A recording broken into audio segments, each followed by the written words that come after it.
نحمده ونصلي ونسلم على رسوله الكريم اما بعد فاعوذ بالله من الشیطان الرجیم بسم اللہ الرحمن الرحیم۔ سورہ فاتحہ کے درس کا آغاز ہے۔ سورہ فاتحہ قرآن مجید فرقان حمید کی وہ پیاری سورہ مبارکہ ہے کہ جس کے متعلق حدیث پاک میں یہ آتا ہے، نبی پاک علیہ الصلوۃ والسلام نے ارشاد فرمایا کہ ایک فرشتے نے آ کر مجھے یہ بشارت دی کہ اللہ تبارک و تعالیٰ نے آپ کو دو ایسے نور عطا فرمائے ہیں جو آپ سے پہلے کسی نبی کو عطا نہیں کیے گئے، اور اس فرشتے نے یہ ذکر کیا کہ وہ دو نور یہ ہیں، ایک سورہ فاتحہ اور دوسرا سورہ بقرہ کی آخری آیات۔ تو یہ اس امت کا اعزاز ہے کہ قرآن مجید فرقان حمید میں یہ پیاری سورہ مبارکہ امت محمدیہ صلی اللہ تعالیٰ علیہ وآلہ وسلم کو عطا کی گئی۔ اس طرح نبی پاک علیہ الصلوۃ والسلام نے ارشاد فرمایا کہ سورہ فاتحہ وہ صورت ہے کہ ایسی صورت کسی آسمانی کتاب میں نازل نہ ہوئی، اور اس سورہ مبارکہ کے کثیر نام مفسرین نے احادیث کی روشنی میں بیان کیے ہیں۔ اس سورہ مبارکہ کا نام سورہ فاتحہ اس مناسبت سے ہے کہ اس سے قرآن پاک کا آغاز ہوتا ہے۔ اسی طرح اس سورہ مبارکہ کا نام ام الکتاب بھی ہے، یعنی پوری کتاب کی اصل یہ سورہ مبارکہ ہے۔ تو مفسرین فرماتے ہیں کہ قرآن مجید کے جتنے بھی مضامین ہیں وہ گویا کہ تمام تر سمیٹ کر اس سورہ مبارکہ میں جمع کر دیے گئے۔ اسی طرح اس سورہ مبارکہ کا نام سورہ کنز بھی روایات میں ملتا ہے۔ کنز کے معنی ہوتے ہیں خزانہ، تو یہ معارف اور علوم کا، اسرار کا، رازوں کا وہ خزانہ ہے کہ جس کے متعلق حضرت علی المرتضیٰ کرم اللہ تعالی وجہہ الکریم یہ ارشاد فرمایا کرتے تھے کہ اگر میں صرف سورہ فاتحہ کی تفسیر لکھوں، آپ کو نبی پاک علیہ الصلوۃ والسلام نے علم کے شہر کا دروازہ قرار دیا، کتنا وسیع آپ کا علم تھا، اور سورہ فاتحہ میں کیسے کیسے معانی، اسرار اور رموز پوشیدہ ہیں کہ حضرت علی المرتضیٰ فرمایا کرتے تھے کہ اگر میں صرف سورہ فاتحہ کی تفسیر لکھوں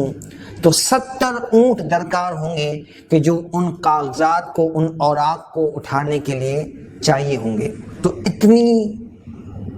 معرفت اور علوم سے بھرپور یہ سورہ مبارکہ ہے۔ پھر اس سورہ مبارکہ کا نام سورہ شفا بھی ہے، سورہ شافیہ بھی ہے، جس کے معنی شفا والی صورت، اور پیارے آقا علیہ الصلوۃ والسلام نے ارشاد فرمایا کہ سورہ فاتحہ میں ہر مرض کی شفا ہے۔ اور نبی پاک علیہ الصلوۃ والسلام کا جب فرمان ہے تو تجربہ کر کے دیکھیے، سورہ فاتحہ کو بیماروں کے لیے پڑھ کر دیکھیے،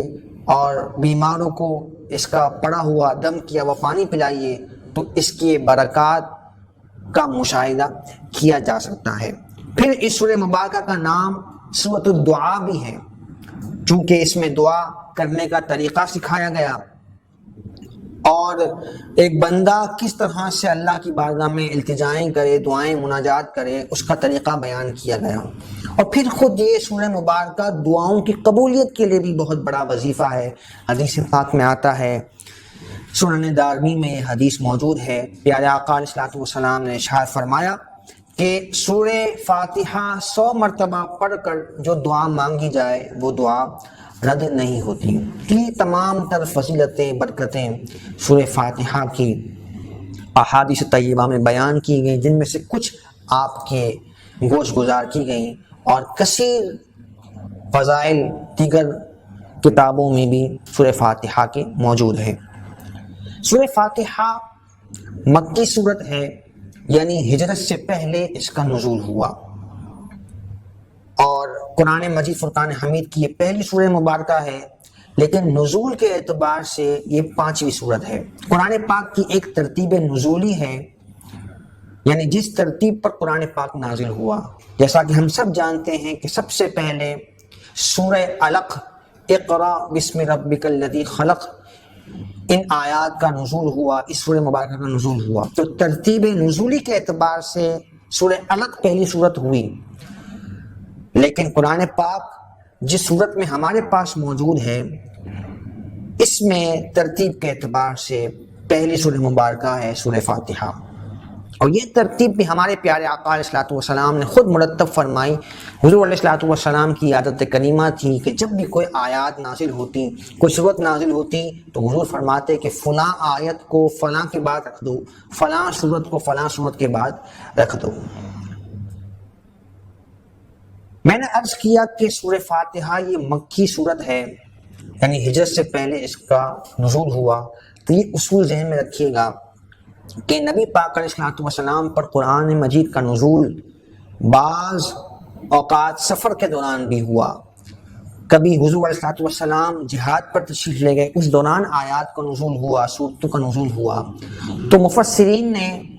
جیسے طائف میں جو صورت نازل ہوئی ہو اس کو طائفی نہیں کہیں گے، بلکہ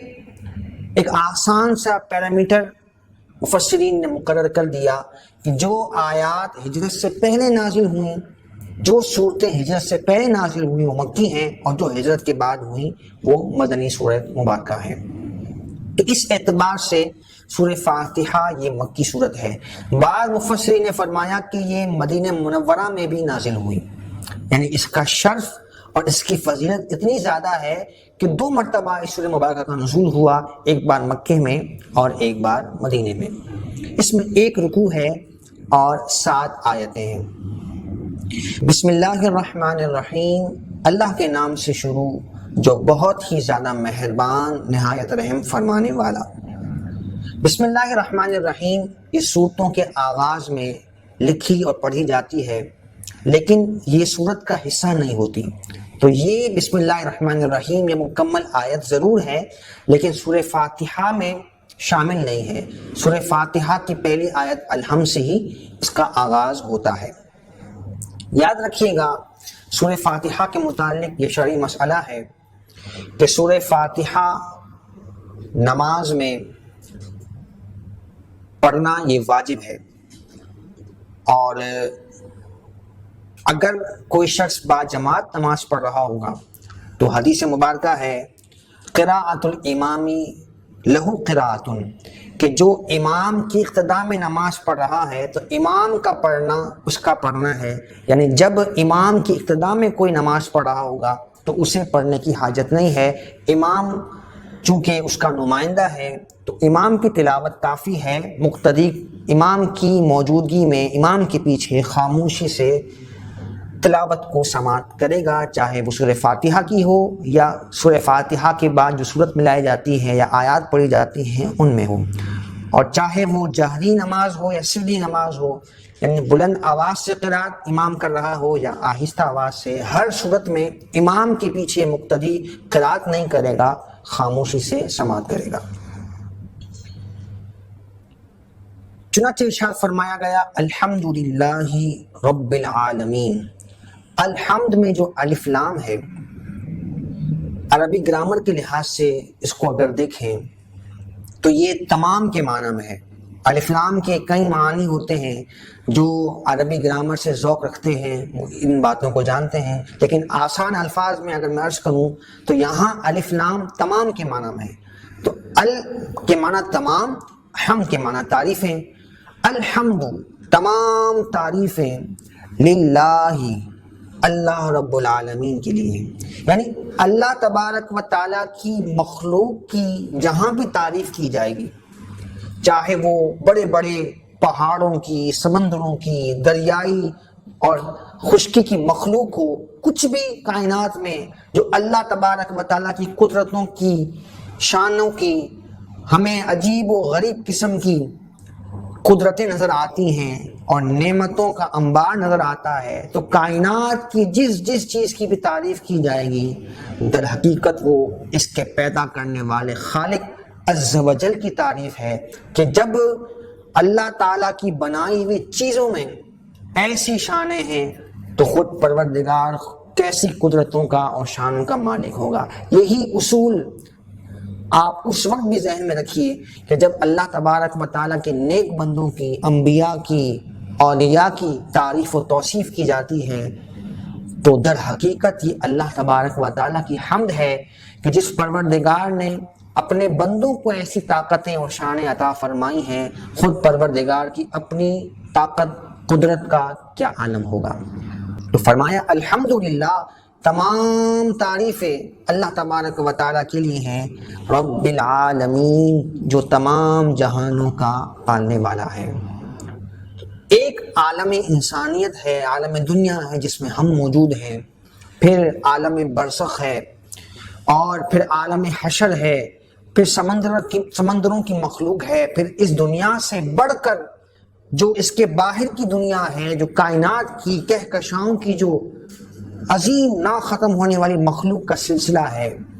مفسرین فرماتے ہیں کہ یہ ایک عالم نہیں، 18,000 عالمین ہیں، اور ان تمام عالمین کا پیدا کرنے والا ہمارا رب اللہ عز و جل ہے، تو وہ کتنی قدرتوں کا مالک ہوگا۔ ہم معمولی چیزوں میں جب غور کرتے ہیں اور جب ان کی تحقیق میں جاتے ہیں تو ایک نہ ختم ہونے والی تحقیق کا سلسلہ شروع ہو جاتا ہے۔ یہاں تو کائنات کی وسعتیں اتنی زیادہ ہیں کہ ہر گوشے میں وسعتیں در وسعتیں ہیں، اور نئے نئے انکشافات ہوتے ہیں جس سے پیدا کرنے والے کی عظمت کا اعتراف ہوتا ہے، اور پھر بندہ مومن اپنے سر کو جھکا کر یہ کہتا ہے سبحان ربی الاعلیٰ، کہ ساری کی ساری تعریفیں، توصیفیں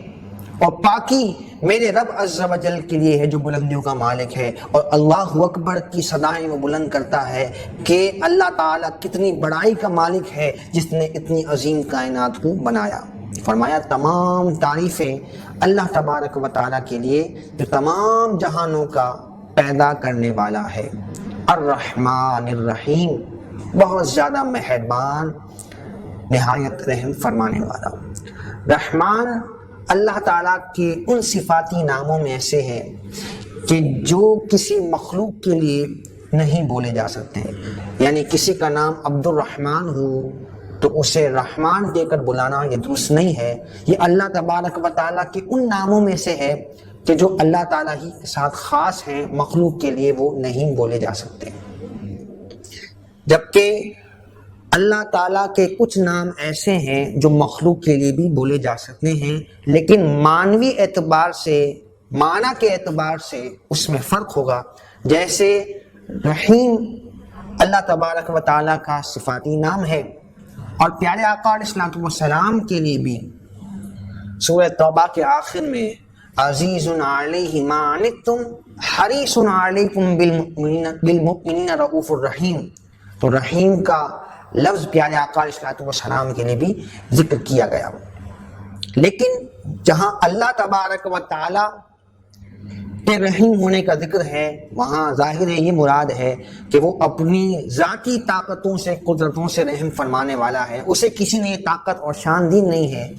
وہ ذاتی طور پر ان کا مالک ہے۔ اور جب مخلوق کا ذکر ہوتا ہے، انبیاء کا، نیک بندوں کا ذکر ہوتا ہے، اور اس مثال میں آقا علیہ الصلوۃ والسلام کے لیے جو رحیم کی صفت بیان کی گئی وہ اللہ کی عطا سے اور اللہ کی اذن سے ہے۔ تو یہاں یہ اصول بھی ہمیں معلوم ہو گیا کہ جہاں الفاظ ایک جیسے ہوں تو صرف لفظوں کے کامن ہو جانے سے شرک نہیں ہو سکتا، بلکہ اس کی معنوی تحقیق ضروری ہے کہ جب اللہ تبارک و تعالیٰ کے لیے وہ لفظ بولا گیا تو کن معنی میں بولا گیا، اور مخلوق کے لیے جب بولا گیا تو کن معنی میں بولا گیا۔ تو اللہ تعالیٰ ذاتی طور پر رحیم ہے، اور پیارے آقا علیہ الصلوۃ والسلام اللہ کی عطا سے اور اللہ کے اذن سے رحیم ہے۔ تو جب ذاتی اور عطائی کا اتنا بڑا فرق ہو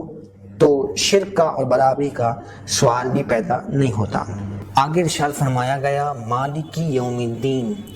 روز جزا کا مالک۔ یہ اللہ تبارک و تعالیٰ کا وصف یہاں ذکر کیا گیا، اور یہ حضور علیہ الصلوۃ والسلام کی احادیث میں جب ہم غور کرتے ہیں تو اللہ تبارک و تعالیٰ جو صفت قہار اور جبار کے ساتھ روز جزا قیامت کے دن اپنی تجلیاں ظاہر فرمائے گا، تو ایک بندہ مومن جو اللہ کا خوف اور خشیت رکھنے والا ہے، جب وہ اللہ تعالیٰ کی اس صفت پر غور کرتا ہے تو پھر گناہوں سے بچنا اس کے لیے آسان ہو جاتا ہے، اور اس کے ذہن میں یہ تصور ہوتا ہے کہ دنیاوی زندگی یہ حقیقی زندگی نہیں ہے، بلکہ یہ دارالامتحان ہے اور دارالجزا، فیصلے کا دن، قیامت کا دن ہے، اور اس کے بعد پھر حقیقی زندگی کا آغاز ہوگا۔ تو دنیا میں کوئی شخص کتنا ہی کسی کو نقصان پہنچائے، کسی کے ساتھ ظلم، زیادتی، جبر کرے، فراڈ کرے، لیکن بالآخر اگر دنیا میں وہ عذاب سے یا سزا سے بچ بھی گیا اور کسی عدالت یا قضا کے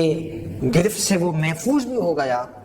تو بالآخر اللہ رب العالمین کے حضور تو اسے پیش ہونا ہے، تو اللہ رب العالمین کے قہر سے اور اس کے حساب و کتاب سے وہ کیسے بچ سکتا ہے؟ اگر ہم دیکھیں دنیا میں اگر کوئی شخص 100 قتل کرتا ہے اور اگر قانونی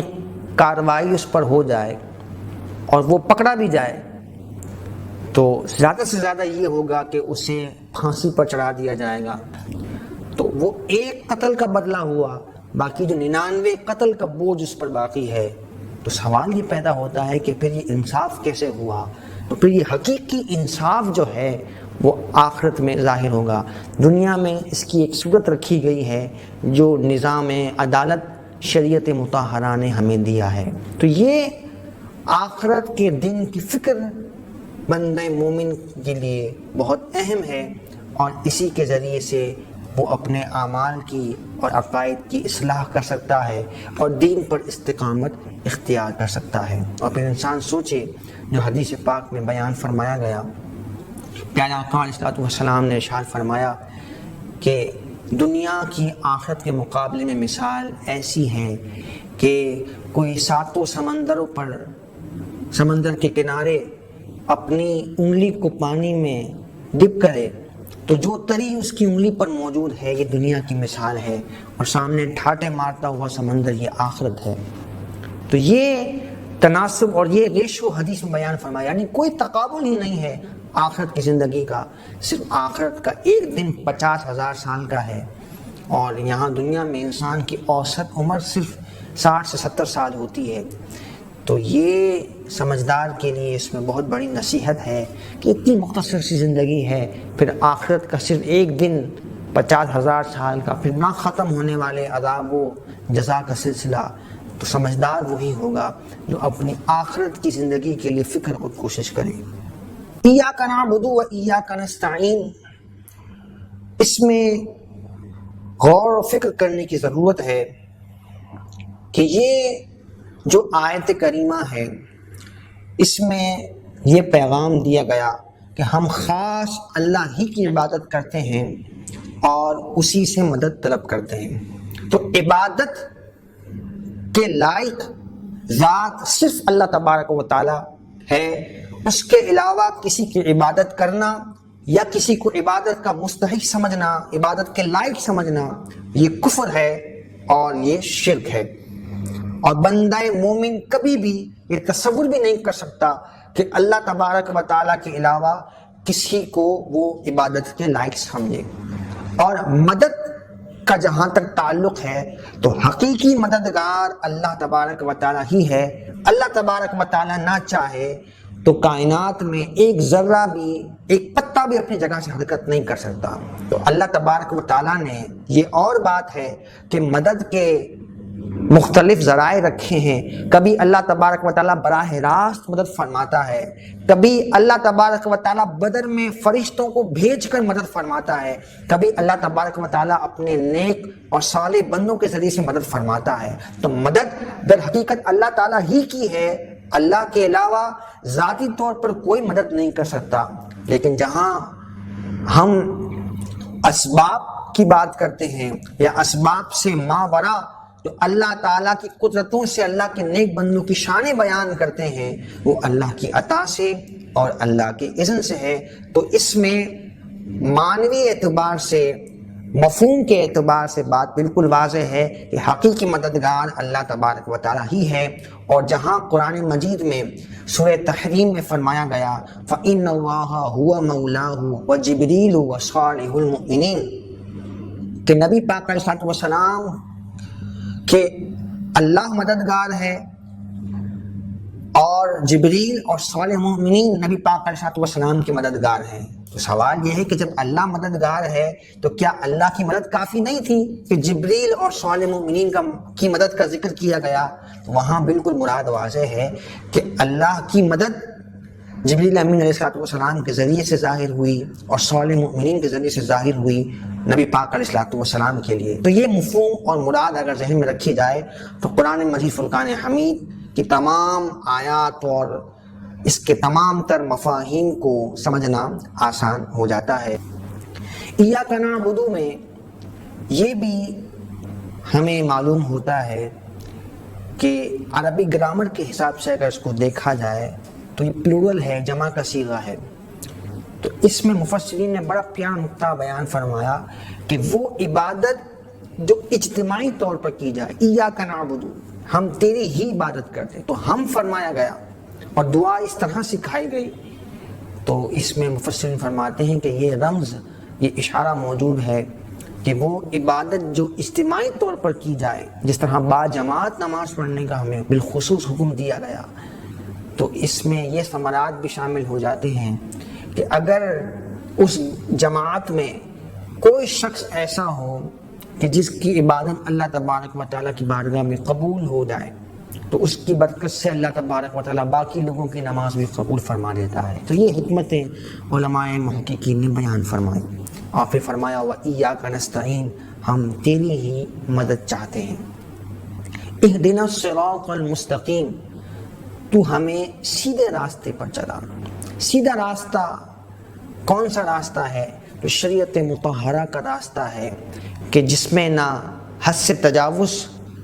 کیا گیا، نہ کوتاہی کی طرف ہمیں ڈالا گیا، بلکہ اعتدال کے ساتھ درمیانی راستے پر شریعت مطہرہ کے مسائل ہمیں سکھائے گئے۔ تو کوئی شخص اگر شریعت پر عمل کرتا ہے اور اللہ اور اس کے رسول کے احکامات پر عمل کرتا ہے تو در حقیقت وہی صراط مستقیم پر چلنے والا ہے۔ صرف زبانی دعوے سے اگر کوئی اپنے آپ کو سیدھے راستے پر سمجھنا شروع ہو جائے یا دعویٰ کرنا، کلیم کرنا شروع کر دے تو یہ کافی نہیں ہے، بلکہ اس کے لیے قرآن مجید نے اگلی آیت مبارکہ میں بینچ مارک بھی بیان کیا کہ کون لوگ ایسے ہیں کہ جن کے راستے کو فالو کرتے ہوئے صراط مستقیم کو اختیار کیا جا سکتا ہے۔ چنانچہ فرمایا صراط الذین انعمت علیہم، ان لوگوں کا راستہ جن پر تو نے انعام فرمایا۔ تو جو اللہ تعالیٰ کے مقبولین ہیں، انعام یافتہ لوگ ہیں۔ پھر اس میں ترتیب سے آپ غور کرتے چلے جائیں، انبیاء ہیں، صحابہ ہیں، اہل بیت عظام، خلفائے راشدین اور تابعین، ائمہ مجتہدین، مفسرین، محدثین، اولیاء کرام، یہ سارا تسلسل جو ہے یہ انعام یافتہ لوگوں کا ہے۔ اور پھر اس کا ذکر خود قرآن نے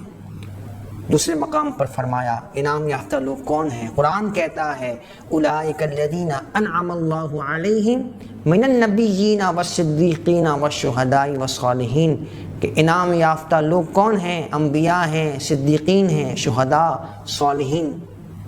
یہ اللہ تعالیٰ کے مقبولین ہیں اور ان کے راستے پر چلنے کی دعا ہم بار بار کرتے ہیں، ہر نماز میں، ہر رکعت میں کرتے ہیں۔ تو پتہ چلا کہ اگر آئیڈیل شخصیات جن کو شریعت مطہرہ نے مقبولیت کا درجہ دیا ہے ان کی زندگی کو فالو کیا جائے، ان کی سیرت پر چلا جائے تو یہی کامیابی کا راستہ ہے۔ اور جو عقائد و نظریات ان بزرگان دین سے، اکابرین سے، صحابہ سے ہمیں ملے ہیں ان کو اگر فالو کیا جائے، جو قرآن و حدیث میں بڑی تفصیل کے ساتھ اس کی وضاحتیں بیان فرمائی گئی، تو یہی ہدایت اور کامیابی کا راستہ ہے. فرمایا صراط الذین انعمت علیہم، ان لوگوں کا راستہ جن پر تو نے انعام فرمایا. غیر المغضوب علیہم، نہ کہ ان کا جن پر تیرا غضب ہوا. ولا الضالین، اور نہ بہکے ہوئوں کا. تو مفسرین فرماتے ہیں کہ مغضوب علیہم، غضب والے سے مراد جو ہے وہ یہودی ہیں، اور گمراہوں سے مراد نصرانی ہیں. اور بعض مفسرین نے فرمایا کہ ہر طرح کے جو راستے سے بھٹکے ہوئے، صراط مستقیم سے بھٹکے ہوئے لوگ ہیں، ان کے راستے کی پناہ اس آیت مبارکہ میں مانگی گئی کہ اللہ تبارک و تعالی ہمیں ان کے راستے سے پناہ عطا فرمائے، اور ہدایت کے راستے پر اللہ تبارک و تعالی ہمیں گامزن فرمائے. پھر اس سورہ مبارکہ کے بعد آمین پڑھا جاتا ہے، کیونکہ یہ دعائیہ سورت بھی ہے، اور نماز میں بھی آمین آہستہ آواز میں احناف کے نزدیک پڑھنے کا حکم ہے. اور حضور علیہ الصلوۃ والسلام نے فرمایا کہ جس شخص نے سورہ فاتحہ کے بعد آہستہ آواز میں آمین پڑھا اور اس کی آمین فرشتوں کی آمین سے موافق ہو جائے تو اللہ تبارک و تعالیٰ اس کی بخشش و مغفرت فرما دیتا ہے. اور سورہ فاتحہ کے متعلق ایک روایت میں یہ بھی آتا ہے کہ اللہ تبارک و تعالیٰ جس بستی میں سورہ فاتحہ کی تلاوت کی جائے تو 40 دنوں تک، اور ایک روایت میں 40 سالوں تک اس سے عذاب کو اٹھا لیتا ہے. تو یہ سورہ مبارکہ کی برکتیں اور عظمتیں ہیں. اللہ تبارک و تعالیٰ اس سورہ مبارکہ کی برکت سے ہمیں راہ ہدایت پر استقامت عطا فرمائے، بہک جانے سے، گمراہ ہو جانے سے رب العالمین ہمیں محفوظ فرمائے. آمین بجاہ نبی امین صلی اللہ علیہ وسلم.